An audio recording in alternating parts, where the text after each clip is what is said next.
All right. Well, we have such an incredible gift here. But before we begin, today's episode of The Real Deal On is brought to you by GuidedHypnotic.com. Are you feeling stressed out, riddled with anxiety? Perhaps day terrors have been plaguing you. Then you need your free guided hypnotic meditation. So go ahead to guidedhypnotic.com now and download your free guided hypnotic meditation. I sponsor myself. So very good. Yeah. Very good. So a dear friend, incredible human being and musician whom I've known. We've been buddies for well over 2 decades. Yeah. And that is pretty incredible considering we both look so good. Well, I can't claim that, but you go ahead. No, you can. But let me share a little bit about this incredible human. Shane Keister figured out how to play Mary Had a Little Lamb at the age of 3. Too tiny to actually reach the piano keys, he picked out the notes by reaching up and feeling for them with his fingertips. Thus began his lifetime of music. He's created music hand in hand with legends of the recording industry, ranging from Elvis Presley, Paul McCartney, to Arif Mardin and Ahmet Ertegun. His diversity as a player, arranger, producer, and composer is amazing. Pop to classical, jazz to R&B, country to alternative, appearing in one form or another on many thousands of recordings. So when I was reading this, dude. Yeah, that is so. I remember the guy that wrote that for me. Go ahead. Thank you. Well, so truth be told, for those listening and watching, it's probably, 1,000 words. And the amount of incredible records and experiences you've had is incredible. I remember one of the things you did that you would do just for fun when you were playing is you could play out of tune on purpose. And yeah. And I know, like, for us music geeks, when we see or hear what you did, you'd be like, how do you do that? Quite painful, yet you did it with such grace and elegance. And I know for most people, people are kind of going, who cares? What does that even mean? But that was the level of talent that you would express and expose. That was just like, man, that, like, to be able to do that the way you did it is clearly talent. But man, some of the records you played on, I still tell stories that you would share with some of the artists that you worked with, like Ronnie Milsap and playing with Elvis and so forth. But brother, how have you been? It's been a while, and I wanted this to be a kind of a real-time conversation in catching up, and also hearing, what you've been up to and what you've accomplished and what you've learned along the way. Well, I moved back here in 2004 from New York. Started working and doing sessions again, doing the same thing that I had been. Almost got married to the wrong person. Just recently got married to the right person. Oh, congratulations. September 26th is our anniversary. Nashville has changed in such great ways. And the music industry here is so totally different than it was when I was here in the 70s and 80s and 90s working exclusively. Because I lived between New York, as you know, between New York and Nashville for 15 years. Mm-hmm. The architecture of the city has changed. It's beautiful, but it's very strange. So what I've been up to basically is pursuing writing that I never got a chance to do before, but I've taken the time to do that, and the opportunities are great, and it's a wonderful outlet, to be able to write and perform something, or have the ability to record it if that's what you want to do. But I focused basically on keeping a studio going or something that I could work and do my own stuff in. And up until the flood, like I said, it was fine with the flood. Thank you, Lord, didn't wipe anything, didn't damage too much at all. But I had to tear everything down. Imagine, well, you remember Coast City. Yep. Imagine a subsize that. I've got most of the modules, but all the wiring and stuff we had to pull everything. Whoa. And then we're still stuffing it this week. Oh my goodness. So my work is backed up. Yeah. Like, plus the COVID thing is so strange. But isn't it cool how it's kind of opened up Zoom and stuff like that, you know, and we're doing things because we have to do them, and we're finding new ways to do them. The technology is letting us do that.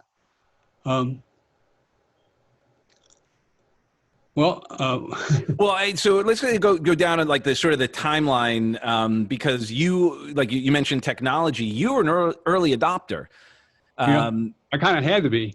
Well, right. And one of the things I believe, if I recall correctly, the reason why you had the studio was not only obviously your talents, but you had a piece of gear that was so large it needed a studio because back in those days, like a computer or anything digital took up way more space than today.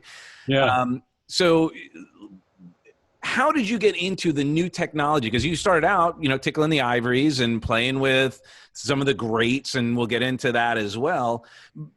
But you were given an opportunity to transform the way music was made before it really took off in a digital sense.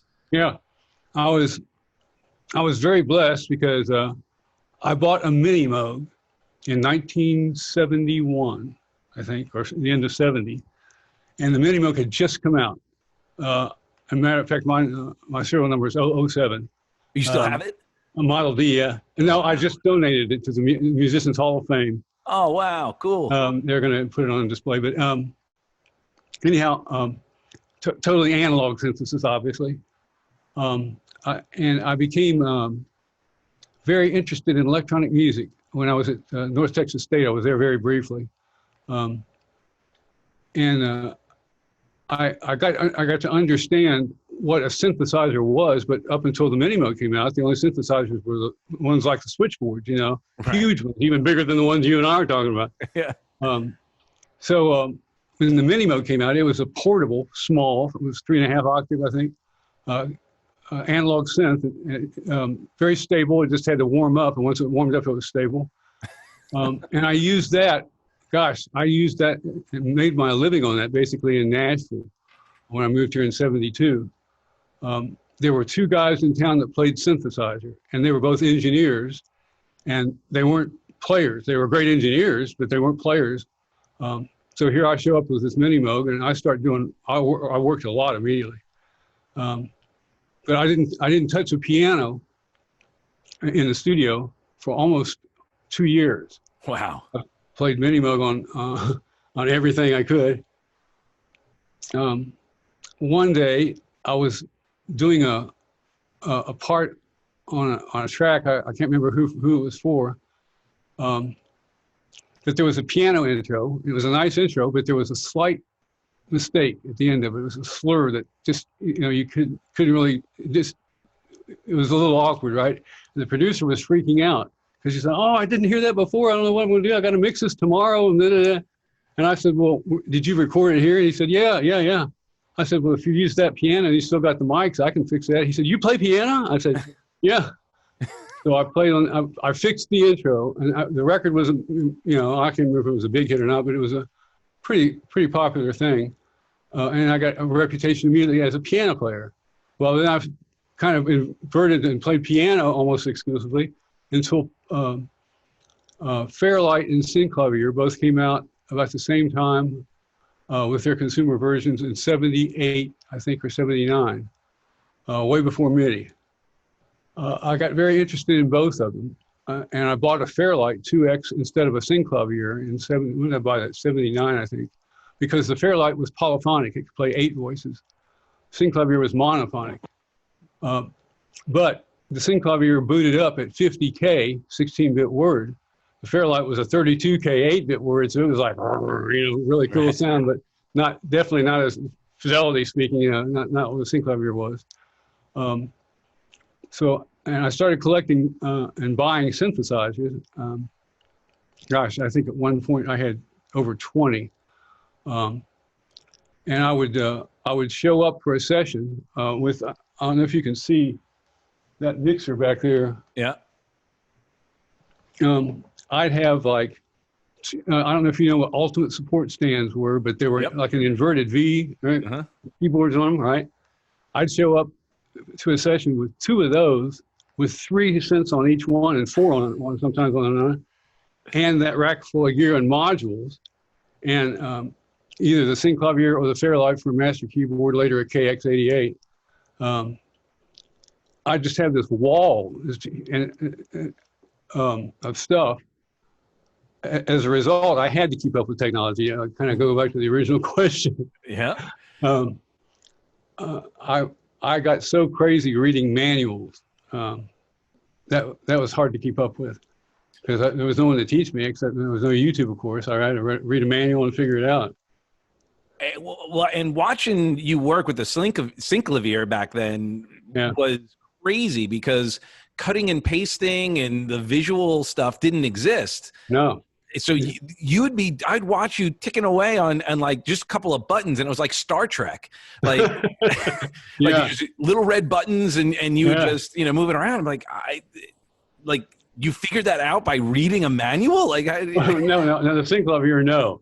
I had to have, in fact, when I bought the Fairlight, I flew to New York. I lived in Nashville at the time. I flew to New York for, I think, 3 or 4 days to study with the Fairlight people. That's where the school was. And I did a kind of a crash course, I think, for 4 or 5 days in New York, to learn to use the Fairlight. Synclavier is similar, but when I bought it, I already knew what digital synthesis was from using the Fairlight and FM synthesis. So I kind of had a view into that. Synclavier was just a kind of a different language, of course, but same approach, but different, I guess you could say. But Synclavier's fidelity, 50K and 16-bit word. Yeah. Even the tape machines, as you know, the digital tape machines they did not do upper octaves, as I remember. They were 48K, 44.1, and Synclavier booted at 50 and would go to 100. Great sounding. Do you still have that? Do you still play with it? I just sold my Synclavier not too long ago, but I still have the D in my garage. It's for sale. It's for sale. Cheap. Well, is there a market for Synclavier? Like, yeah, there's a lot of them around. Wow. Amazing. So amazing technology. We're going to jump around the timelines a bit, because I want to get some of your super entertaining stories about some of the records you worked on and those things. But one of the things that I think are instructive is you and I were both in the music industry, and the peak of my career was when Napster came out. Yeah.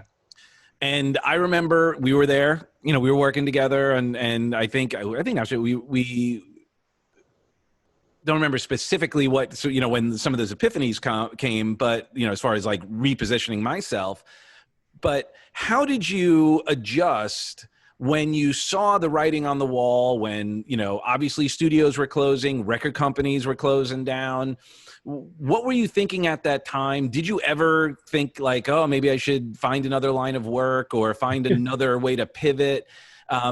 Because you consistently play. I mean, obviously when you're playing at your level and you're, the talent that you have, the connections that you have, the records that you've played on, you probably didn't have the same concerns or the same degree as some others did. But at the same time, you were, the reality was that the industry was radically transforming. How were you feeling at that time, and what did you do in response to it? I have a very dear friend, a brilliant person named Tony Gottlieb in my life. And Tony made me aware of what the digital realm of music was going to be as far as income. And I didn't really worry about it too much because I thought always as a player, I can keep making my living in as a player. The thing that kind of scared me about all that in the 90s, because of working with the Synclavier and other technology, all of us knew that it was simply a matter of speed and storage. And once we had that, we could do downloads and, and online stuff. So it wasn't a tremendous, great surprise. But the way the industry took it on the chin, or really kicked in the knees, nobody was ready. Everybody had been hearing about it because we'd been talking about it for 5 years, 6 years. So they kind of hid their heads in the sand like ostriches, I guess, and just hoped it would go away, which it didn't. Yeah, Napster, I remember when Napster came out, gosh, record companies were just, sorry. Record companies were just freaking. But I wasn't, like I said, too concerned because as a player, I could still make my own music, Right. Well, and one of the things that I noticed, and, obviously we did some work in Nashville together. Nashville in and of itself, the ecosystem wasn't as impacted because they seem to still believe in supporting other artists. You hired each other. You would, it didn't have the same feeling of like desperation the way it felt in New York and LA and all of that. Like, it just seemed like people were like, okay, we're in this together. I'm still going to hire you. We're still going to keep the flow going. We may get paid less. Maybe we're not doing double or triple scale for some records, but we'll do what we can. Did it stay like that? That's a good summation. At one point it got a little top heavy, I guess is the best term. But it never collapsed. It kept going. Mm-hmm. I think there was not as great a concern as there was maybe in different music capitals of the world. Right. Because, like you said, Nashville's so self-contained. Yeah. It kind of, the engine just keeps on rolling. Takes a lot to slow it down. But the thing that I was concerned about when the digital thing started happening, I've been made aware of what was going to happen with licensing, and the fact that so many unlicensed things were happening, being sold, and played and used, without any income to the artist or the producer or the record company or whoever, publisher. That greatly concerned me, and still does. It's still viable. Well, yeah, actually had Bill Porcelli on the show, and he sends his love and tell him how speaks tremendously of you. And he shared similar concerns and sort of no one's 100% sure where it's all going because it's interesting. It's almost harder and easier to track and monetize it's the more extreme the technology becomes, the more extreme people are using it to either, share it for nothing or find ways to, and same thing like with Spotify and the streaming services. Unfortunately, the artists are getting hammered for that. Yeah. Worse than MP3s. Because at first, my experience with it, and correct me if I'm wrong, I didn't bring this up with Bill, is, the iPods became vehicles for the fuel of MP3s. So instead of people buying a whole record, they could buy singles. Now, they were doing singles anyway. There was a big single thing. But when you bought a single, it always had multiple versions. So other people were contributing and you could justify $7 for a single because it had 5 or 6 cuts on it. Right. Remember all those versions we'd make when you right. Yeah. That's what we were doing. Yeah. But then when the MP3s became so normalized, they would just release a song without all the other bits because there was no reason to do all of that because it didn't move the product anymore. It actually cost more to do that based on the return they were getting on the sale of a single. And now streaming has even made it even worse for artists. What's the climate there? And have you heard with technology, anyone discussing or thinking about new ways to monetize or find ways to celebrate each other's music and be able to continue to make a living? Or is it just that maybe that's just the new norm?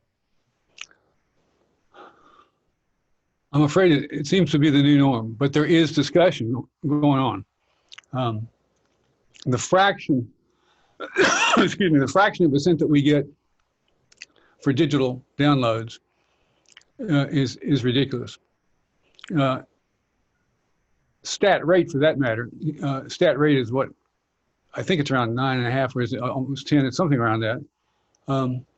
That should be around, if it followed. Well, yeah. So for some of our listeners and viewers, what is that rate? What is that? Statutory rate.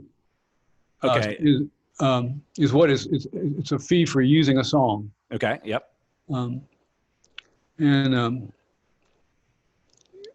If it followed the economics of America, or for the world for that matter, it would be around 40 something cents.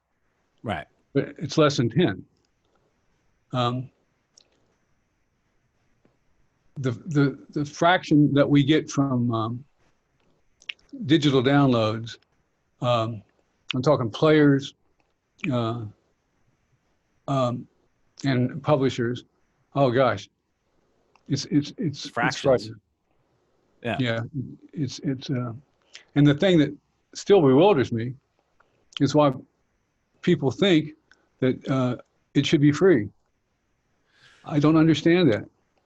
If you go to the Guggenheim and you walk out with a picture, you get it for free. They think they're but taking a picture of it, you're allowed to. Yeah, and that's so. I think that's where the mindset is that exactly. Oh, this isn't the actual thing. It's a copy of it. Yeah.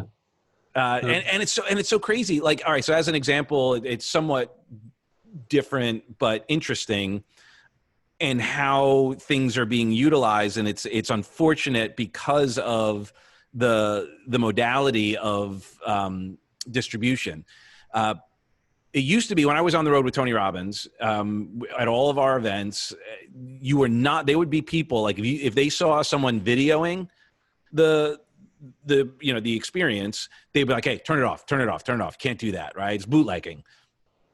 Now they don't care, because they know that they're going to put it on in these short clips into social media, and it's actually going to be free marketing. Okay. But today, if you were to do that and say, okay, I'm going to, here we go, Shane, you're going to perform, I'm going to record it. That doesn't necessarily mean someone's going to go, oh, I'm going to go see Shane perform, or, see his band or whatever, or buy that record because I just got a copy of it. Yeah.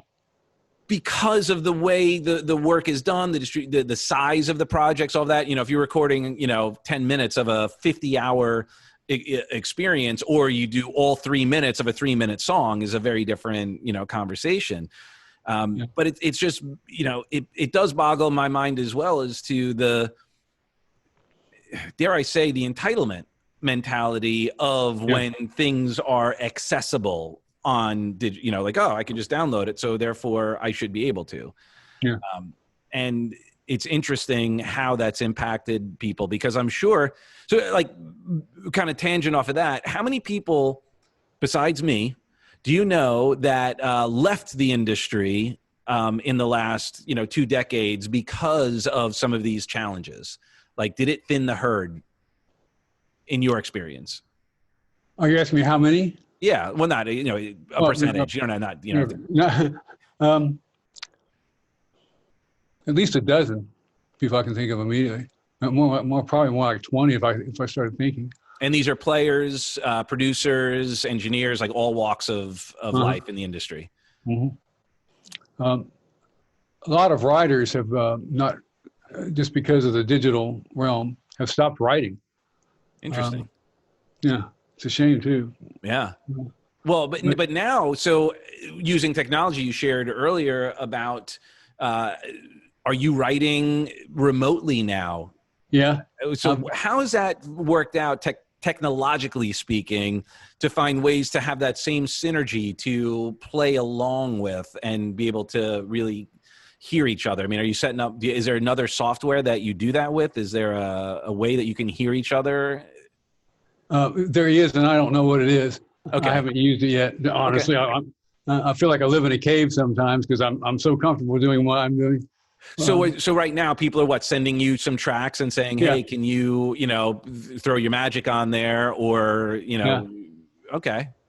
Well, and that we were doing back then, and that was starting to happen, as things started to decline. Like we would go into, I don't know how many times we would go into a big studio, go to Pi or Cove or some other studio and say, okay, we're going to cut the basics, right? And we got the piano and got all that. So cool. And then we do that in a couple of days and then do all the overdubs, mix everything outside of the big studio.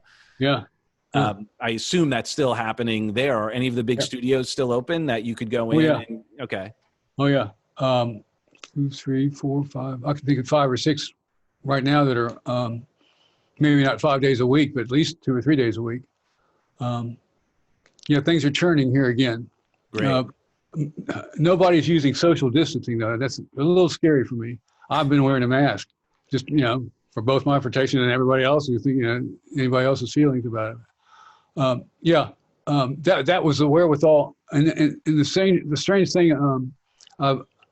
I've been so blessed to be born when I was born and start doing what I was doing in recording music, because I've watched it go from everybody in the room at the same time, no punch-ins, no overdubs, right. Reading music sometimes, or usually actually, to making great records one instrument at a time. Yeah, it's amazing. And it's certainly, it's interesting how our ears are tuned because of it. Because we listen to some old records and we hear the mistakes. We hear that, like even some of the rides with different, when I say rides, for those of you who are not musically inclined, like when they were mixing stuff, they would ride the vocals, raise them up, lower them, get solos, whatever. And you could hear stuff like, whoa, what are you thinking? Whereas even when I was working, we, the SSL or the Neve that we, our 2 axes, you could program those rides, and that was part of the mix and all of that. So it got better and better and better. And then the advent of tuning came in. And now all of a sudden the vocals, we're actually conditioned, and it's used as a device now, not even as just like, let's do a little tweaking. It's a device. Our ears have been tuned by the music of the last 10 years, I want to say. Absolutely. And I wouldn't say necessarily, I'm not going to go into for good or for bad, because we have our references. So there's no, like whatever we were influenced, listened to at first, that's always going to be the best, because that's what impacted us. So without judgment, but it is an observation. Yeah. And you were talking about, the automated mixing and 2 consoles and stuff like that. And I remember, I'll have to explain this, what a comp box is. Because even in our analog days, we were all thinking, ways of doing things, now exist with computers, but they didn't exist then.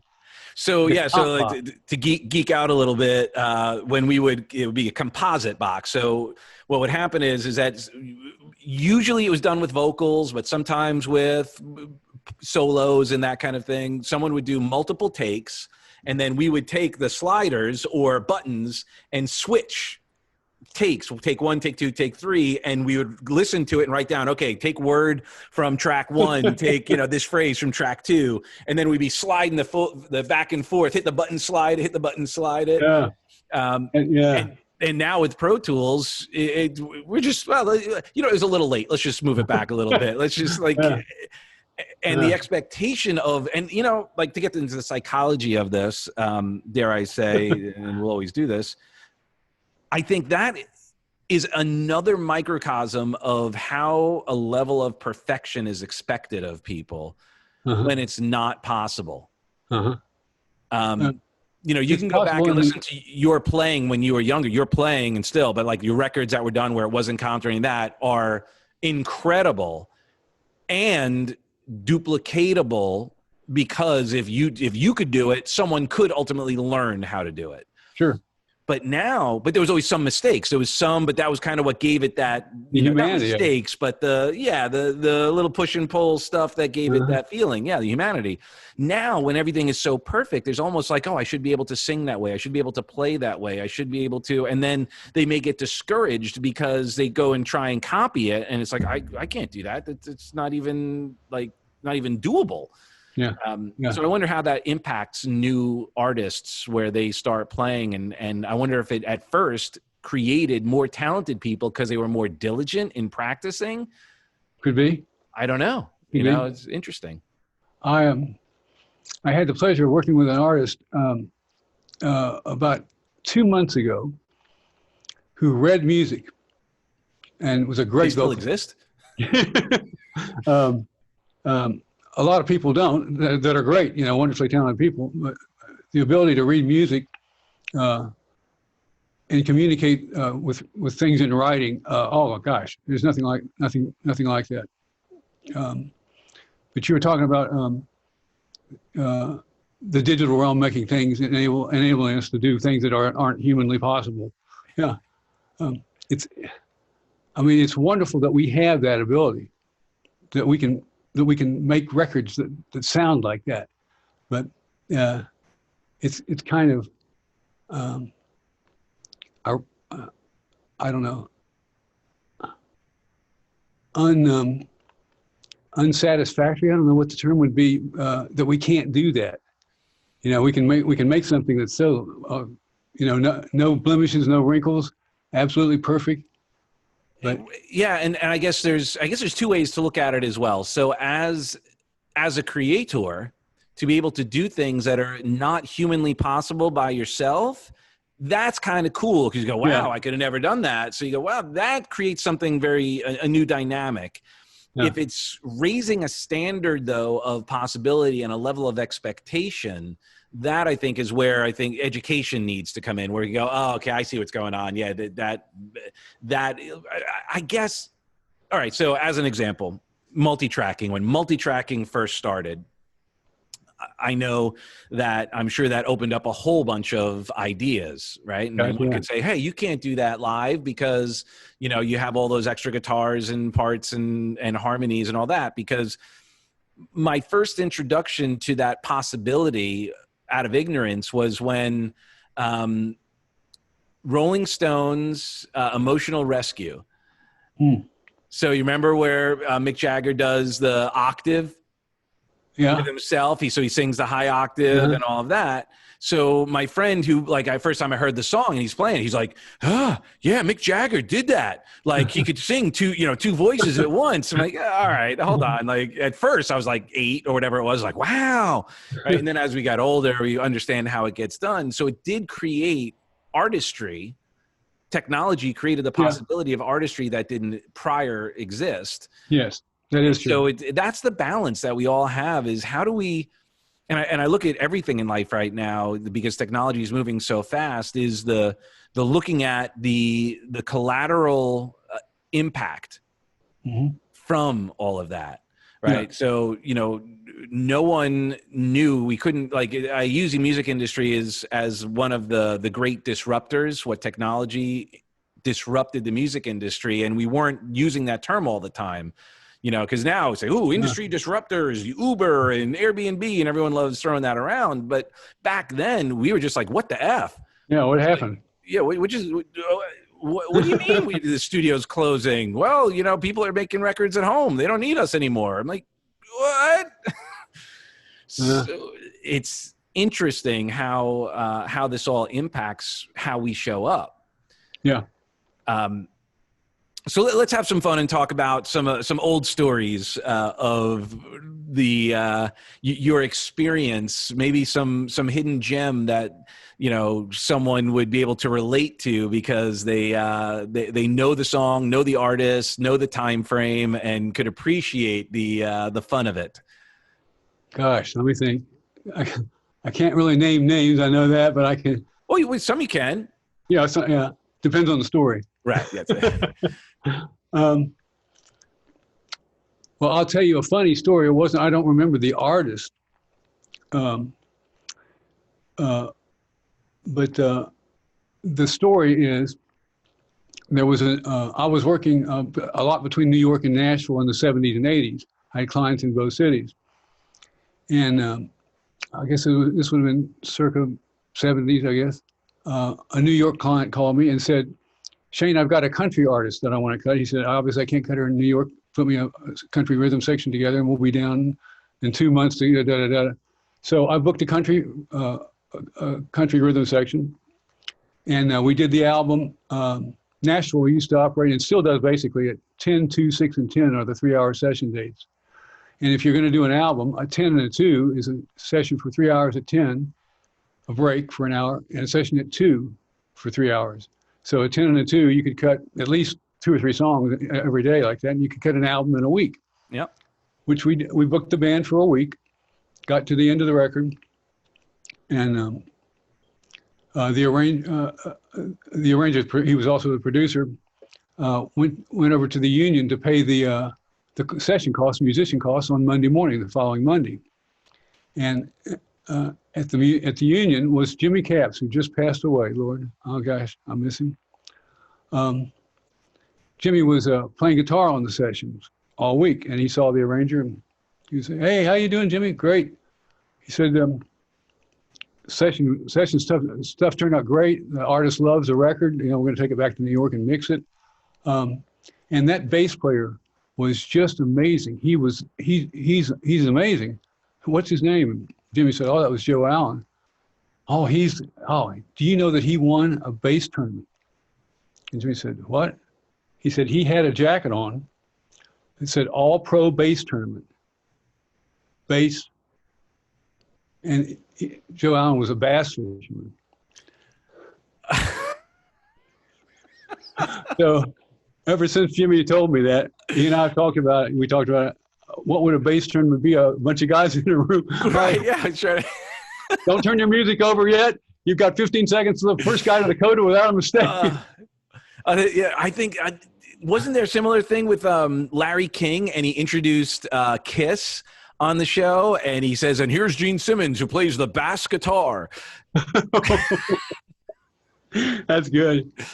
Oh, that's great. I don't know. So there's one story that I share, and I use it even in personal development to talk about how sort of you never know, and not to judge things too powerfully, and to really let things sit a little bit. And it was a story, and maybe I shouldn't be sharing it, but it was a Kenny Rogers story you shared with me about Lucille. Huh. Yeah, I think I know the story. Go ahead. Okay, so all right, so I can tell it. I'll tell it. Yeah, absolutely. So I guess you and Paul, right? Paul Lime was the drummer. No, Paul? No, it wasn't Paul. That would have been either Jerry Kerrigan or Kenny Buttrey. Okay, I think it was Jerry Kerrigan. So, I thought it was a drummer that you were saying there, and you came in, and it was after you came in. You guys were listening back to the. Oh, the that song. was a bass player. It was. We were talking. Joe Osmond. Okay. Joe Osmond. So you're sitting there and you're going, "Man, I don't get it. Like I don't know about this song. What the heck?" And he's like, "No, man, this is a hit. This is going to be huge." Yeah. And then you shared that it turned out to be Lucille. Yeah, I couldn't have been much more wrong. Right, and it's just so funny because in life, sometimes we think there's some things that we think are going to be amazing, whether it be starting a business, whether it be a relationship, whether it be, what have you. And you may have other people on the outside going, "I don't know." And you're like, no, trust me. But conversely, the same thing where, other people are going, "You guys are perfect for each other. This should be great." Or this business is going to be awesome. And then you're kind of like in your gut kind of going, "I don't know." Uh-huh. And the point is we never know on either side, and it's about being open and trusting, like allowing things to unfold a little bit more. Yeah. Right. Well, for me, it's willing to be wrong, Right. Yeah. Yes, exactly. Like, okay, that was a good one. Because there's so many stories like that where, I think Russ, I'm going to have Russ on. He shared, he was brought in this artist. Tell him hi for me. Of course. I brought in this artist, and he was like, "Oh man, this girl stinks. Like her voice is horrible, and oh man, I don't care what she's got going on. Musically, this ain't gonna work." And it was Britney Spears. Well, we all can miss him. Yeah, it's so crazy. So I'll tell you I'll tell you a funny story about you. Reminded me when you said Lucille. I remembered a funny story about myself that I can tell you. It's not at the end of that we did that album, I think in at least a week we were in the studio, And right after that, maybe 2-3 weeks after that, I was in Huntington, West Virginia, where my family is from, where I was born, visiting my mother.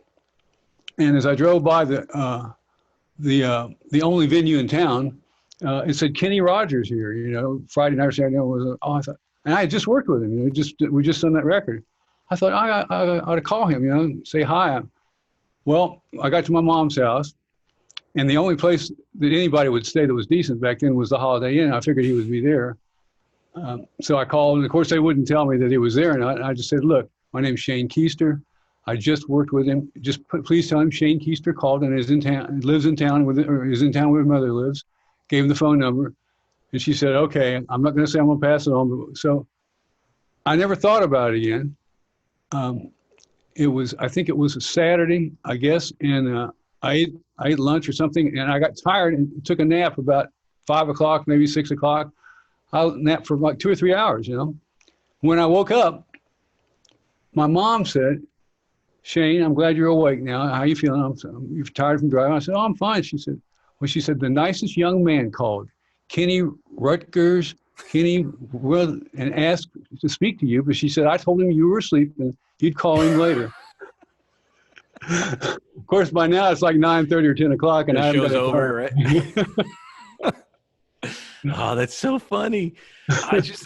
And that's so cool just to hear the humanity of the whole thing too, because I always like to point out sometimes of those memes of like, what my friends think I do, what my parents think I do, what the social media think I do, and then what I really do.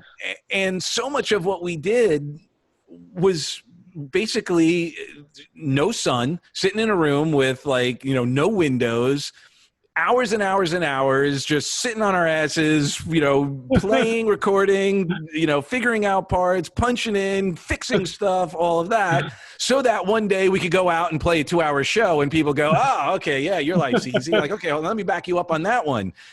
Those 2 hours, you didn't see the 22 where we were sitting in a bus, sitting in a hotel, sitting on a plane, sitting on like it's not glamorous. No, not at all. It's not the glamorous life people believe. But yeah, I remember those moments. Go ahead. Well, you have those moments and where, the humanity comes out and it's like, oh yes, a friend of mine called and mom didn't realize it was, Kenny Rogers. Like she didn't listen to music. She had no idea who Kenny was, That's funny. So how have you then, looking at now, the next disruptor that we experienced was COVID. And then you got the 1-2 punch, you got the COVID and the tornado. What do you see? Cause I was on Ray Amico the other day and we were talking about the future of touring and live events. He said that, was it Keith Urban or, who was it? They did like a drive-through show or something like that. They're taking a drive-in theater. Yeah. I don't remember who. Yeah. I remember that though. Yeah. So like, what has been the vibe been in your circle and your pals that are, like used to performing in front of humans? How are you guys handling all that? We're still looking ahead. We know we can't really capture what we've lost as far as income, but it seems like everybody is willing to understand it's been an unavoidable problem, and just saying no, we can't ever play this venue again, or we can't ever do this circuit again. It's not on the table. We're all trying to figure out ways to make it work. There hasn't been a lot of panic that I can tell. We've all, I think there were 1, 2, 3, 4, 5 or 6 weeks went by that I didn't go in the studio. Maybe 6 or 7 weeks. But things are loosening up now. Like I said, I'm a little uncomfortable when people aren't wearing masks and following social distancing because we're all in the control room. We're not touching, but it's not comfortable. Right. As far as what was I going to say? Oh, live. As far as any live stuff, I'm not doing much live stuff at all anymore. Almost all my stuff is in the studio, people mailing me stuff. Right. And how much live were you doing prior, or had you shifted into doing more studio anyway? Well, I worked with Linda Carter for a while. Right. And did that for, I don't know, gosh, 8 or 9 years. Was that tour canceled? Did you have shows scheduled for this year? Yeah, well, I haven't been with her for almost a year, but yeah, okay. they canceled. Yeah, so was that 2 years ago? We came and saw you, Heidi and I. Yeah. Yeah, time flies. Yeah. But yeah, they canceled that. Everybody. Yeah. Yeah. So I don't know what her schedule is going to be for the next year or whatever. But like I said, I don't do too much live stuff other than just wanting to play, sit in or something. I don't play out. Okay. So when you do that, or when you had done that, I know like when I hang out with like Joe Franco and stuff like that, like we'll just be hanging, and then someone like, hey, he's Joey, come on up. And he just obviously loves to play and goes and does that. Do you find yourself, or found yourself up until recently, like out and about, like, and it was like, hey, Shane's here, come on up. And was there a lot of that? Not much, a little, because I don't live in a cave. I'm not going to say that, but I don't frequent too much.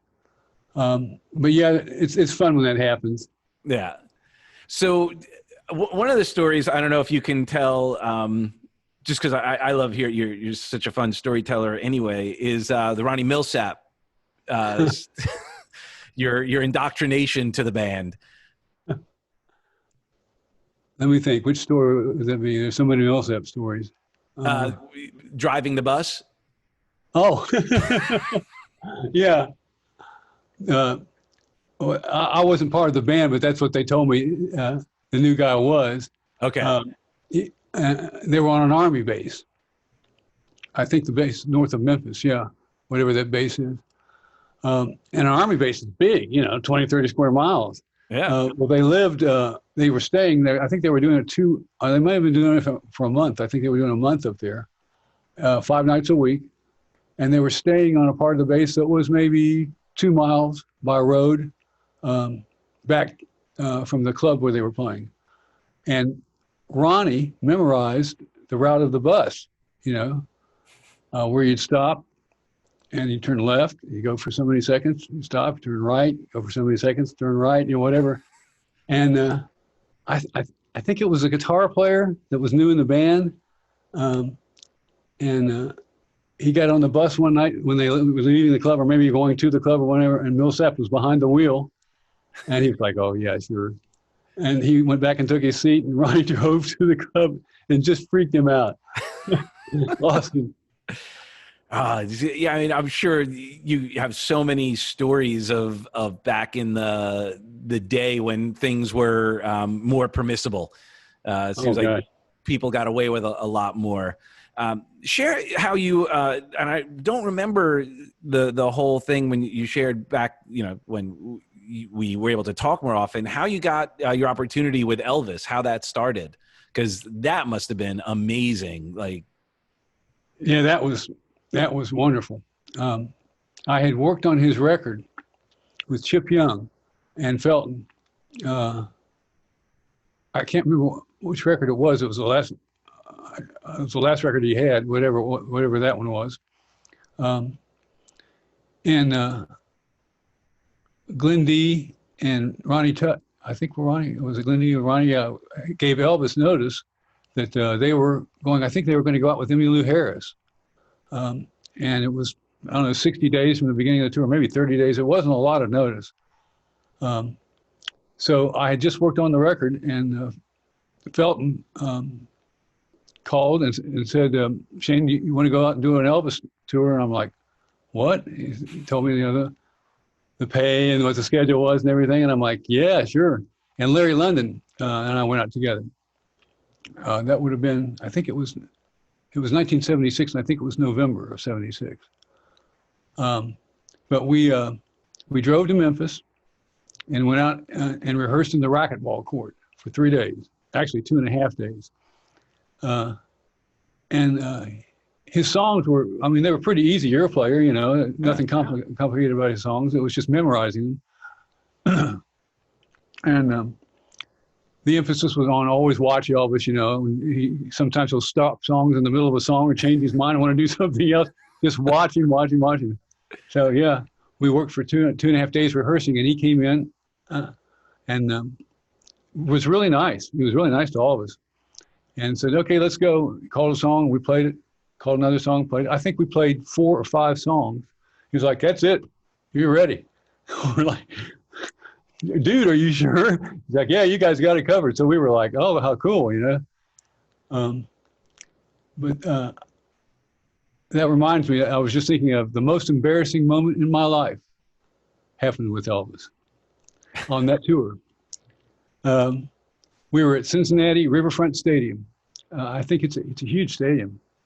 It's like 90,000 people or something. It's crazy big. Anyhow, it was sold out.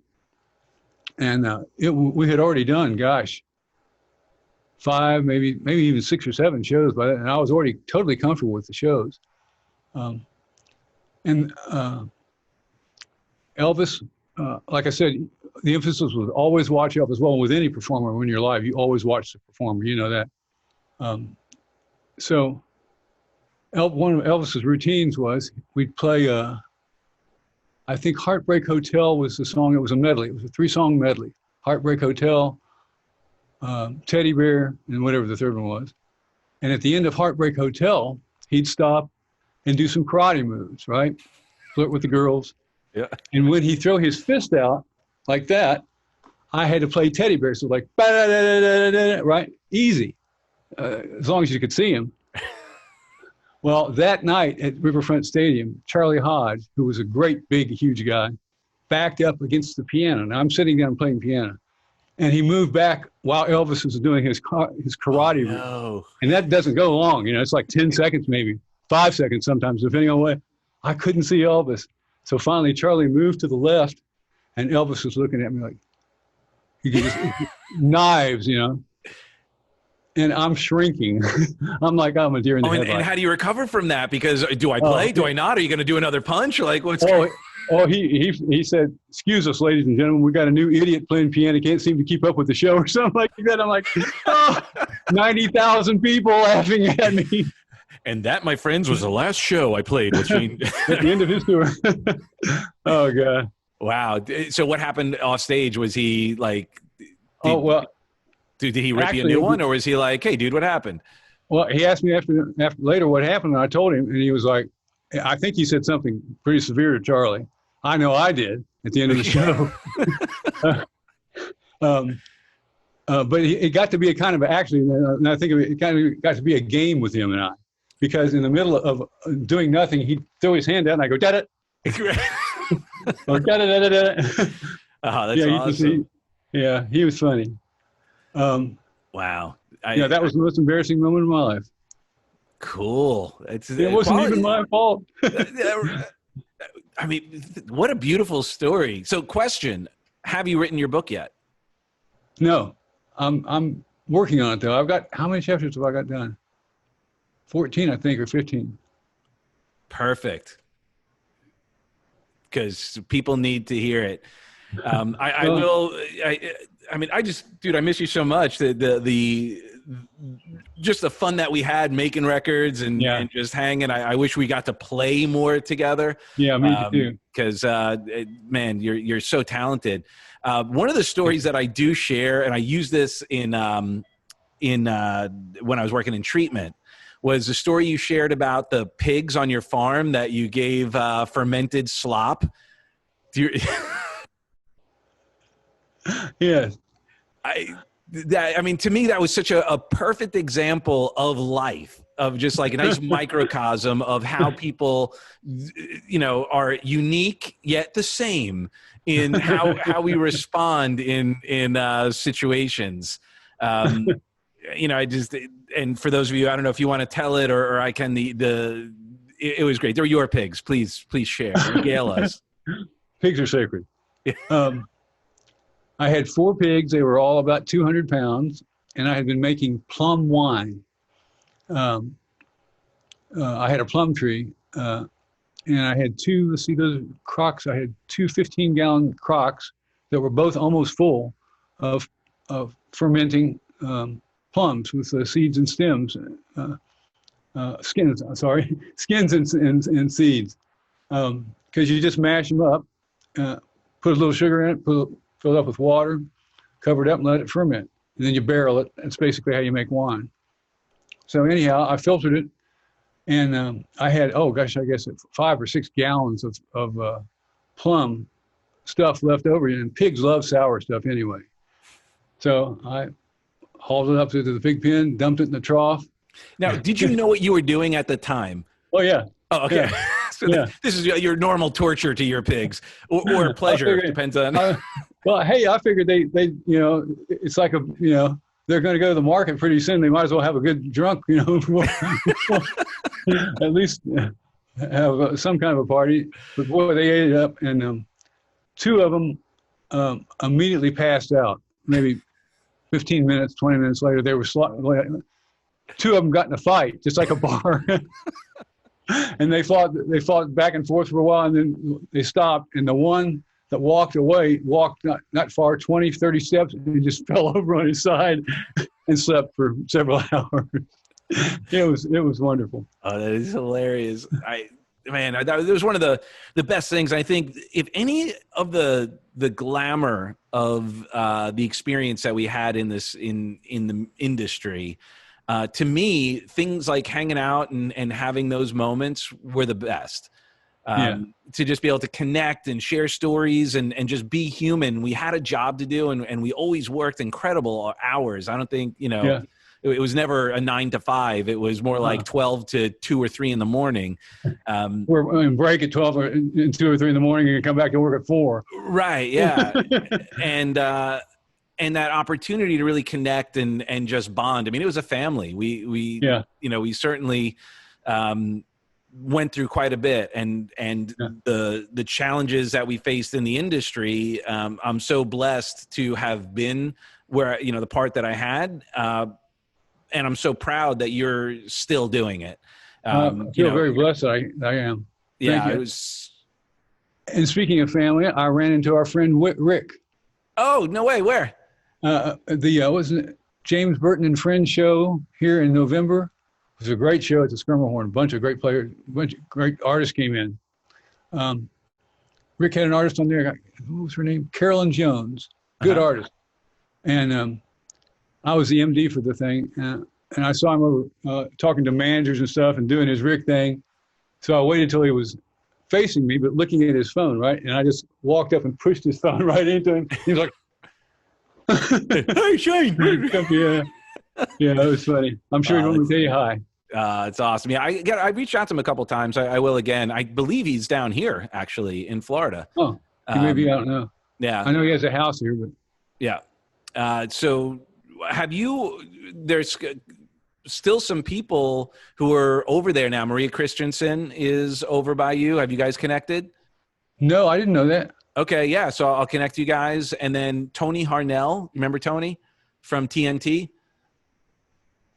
I don't think so. Okay, it was a rock group, kind of a glam thing in the 80s, 90s. His name is familiar, but I just don't remember where he is. Really talented guy. He's there. I think Russ said Arnie Roman moved from there. Or is he still there? I think he moved back to New York. Okay. He and Tanya moved back the last time. Unless they moved back here, they had a place back here they were renting. Yeah. That they owned, that they rented out. So maybe they came back. I don't know. Oh, I don't know. I'll follow up on them, but it's just, man, it was such a period of our lives. I mean, that was, working on, Celine Dion and J-Lo and Mariah Carey and all the Chicago soundtrack, making some great records and amazing good records we made. Yeah. Yes, and then tomorrow, Dee Snider is going to be on. Oh, wow. Tell Dee hi. How cool. So, it's great that we're still doing our things and how so many of us have reinvented in our own ways. AD from Fat Adrian is a big DJ in Vegas now, in San Diego. Oh, Gareth is gosh. a music director of the Blue Man Group in Orlando. Oh, cool. Mike Boyko, and here I'm just talking about that right now. Mike Boyko is still drumming, but has his business called Tempo in Motion, which is a golf thing using rhythm, music for golf on your swing. Cool. Dibbs is up in New York doing video production and so forth, but he was working for iHeartRadio for many years. Oh, wow. Rich Tancredi's still playing. Oh, gosh. He's in New York. It's like all these great people are still out there kind of just doing their thing and finding ways to make it, but we still all stay in relative touch. And it was a real blessing. It truly was. It's great that we're all still figuring it out. Yeah, I know I am. Anyway. Amen. So your book is going to be coming out. I want to support you on that. I'll send you a copy. I think I've got 14 or 15 chapters. I don't know how long it's going to be, but it'll be done when it's done. And is it a chronicling of your adventures in the industry? Is it? It's that, and it's a view of life from a young musician to an older musician, and all the crazy parts of my life that happened. It probably will be viewed as fiction, but it's real. It's real.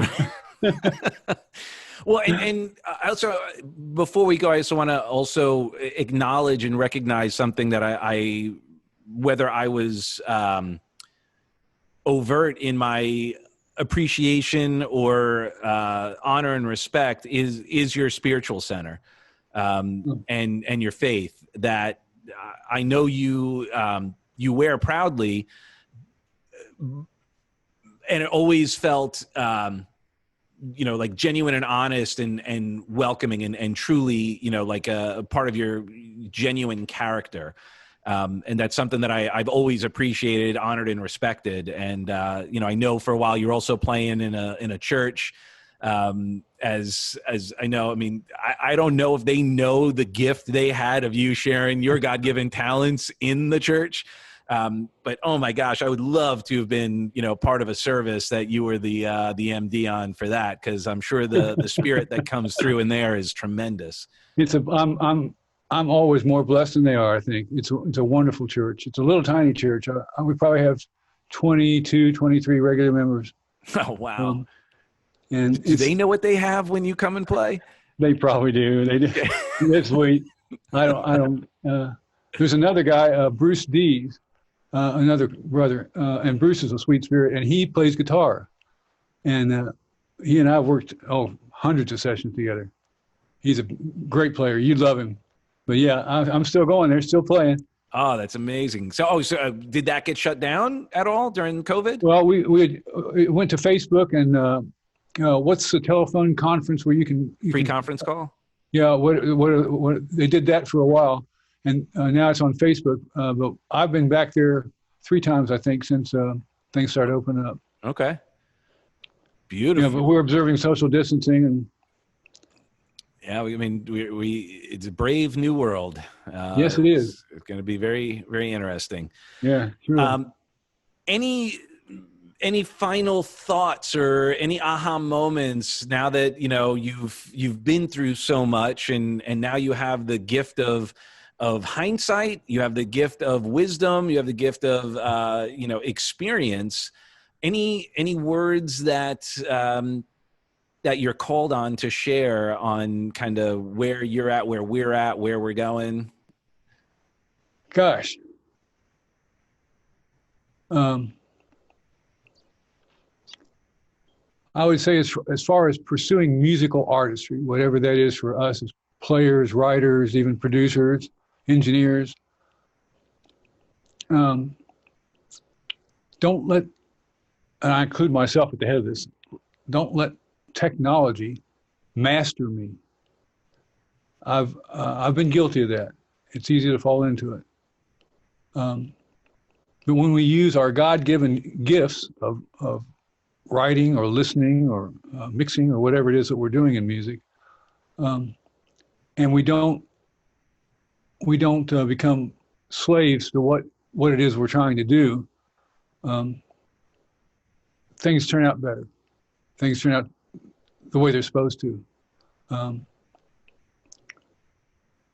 also would encourage live participation as well as sequence or electronic templates, Pro Tools, Logic, whatever, because there's nothing that sounds like 5 or 6 people playing together other than 5 or 6 people playing together.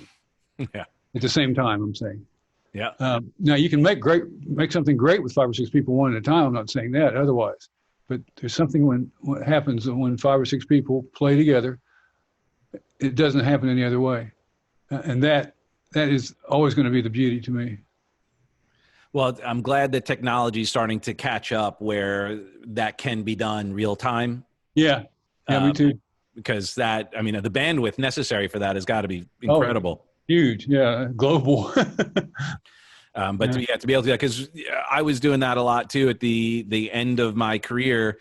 When I was working with Joe, we were, I was mixing records that, Joe played drums on, and then he sent it out to the bass player, and then he would fix it up, do his parts, then went to the guitarist, and went to the keyboardist, and the vocalist put some stuff on, then they would send it back to do, and then it would come back and be like, well, we just sent like a drum track and, with a couple of, raw, kind of markers, and then look at this incredible thing. Yeah. But again, it had that element of perfection. Yeah. Where the flubs and the little kind of humanity parts were missing. Yeah. It definitely makes a difference. Amen. And you know what I thought of? Would you like a picture real quick of what? Well, yes, please. My console is not up. It's usually at a 40-degree angle up, and it's flat right now because we're still testing it. But I can show you real quick. Yeah, let's see your axes and there you go. What console is that? It's basically an ADB Toft audio. Okay. And you're recording into Pro Tools? Yeah, and Logic. Pro Tools, Logic are the 2 softwares that I use. Let me get this back here. Pro Tools and Logic. Usually, I've got how many are all the other ones there? Links is what I use for converters. I was trying to. But yeah, Pro Tools is usually the hard disk stuff that I use. Do you use Logic? No, I still. I mean, I'm not doing much. I do all my overdubs. I still use Pro Tools. So if I'm doing any vocals or voiceovers, I just do it in Pro Tools. It's simple. That's easy. A good standard. Yeah. That was the main axe I learned, and that was what I still do. I ventured into I have Logic. It's just it's so much deeper in many ways that it's too much machine for me. I don't need it, and it distracts me, and then I go down rabbit holes of like, ooh, what could that do? And then 4 hours later, I'm like, oh, man. Yeah. The library stuff on Logic is excellent. Pro Tools is good, but library stuff is a little better, I think, on Logic. Agreed. I was trying to see anything that I've got interesting.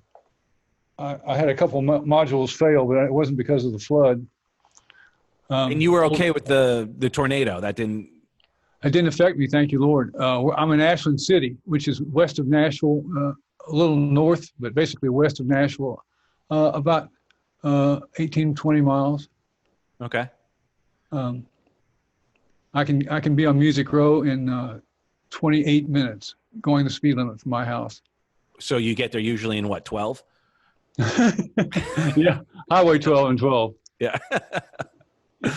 Awesome. Well, brother, thank you so much for sharing. So great to catch up with you. Thank you. You too, brother. Sorry you're not playing with Linda Carter. I was hoping she'd be coming around again. She will. But I was hoping we'll see you too. I'll probably come up there anyway. Not with her, but I'm thinking about taking a trip to New York to see some people anyway. I'll definitely call her. Well, you're in Florida, that's right. I'm in Florida, yeah. Yeah, you came, you played the Hollywood. Yeah. Whatever that place was. Sadly, I get everyone's got their new ways of making money. The first time I went and saw you, I believe was in California. California with you and Linda. Yeah, And I think it was. they had she didn't have her second revenue stream of meet and greets. So I was able to come back and meet, with you and her and all of that. And Heidi was so excited to get, an opportunity to have, because, Wonder Woman was one of her icons growing up. And, that was like, that would have been, I would have gotten lucky that night. That's all I'm saying. So maybe next time we can find a way to sneak in, but it was always so great to see you. Your playing is always phenomenal, and obviously it was more important to see you than Linda. That was just kind of icing on the cake. Just so you've been such an important person in my life, and I'm so blessed that you still are around to thank you, brother. To share. Thank you. That's a fine I appreciate that. Thank you. Oh, dude, it's my privilege. So I love you for who you are and who you aren't. If anyone needs to get in touch with you, how would they get in touch with you? My email is shane@shanekeister.com.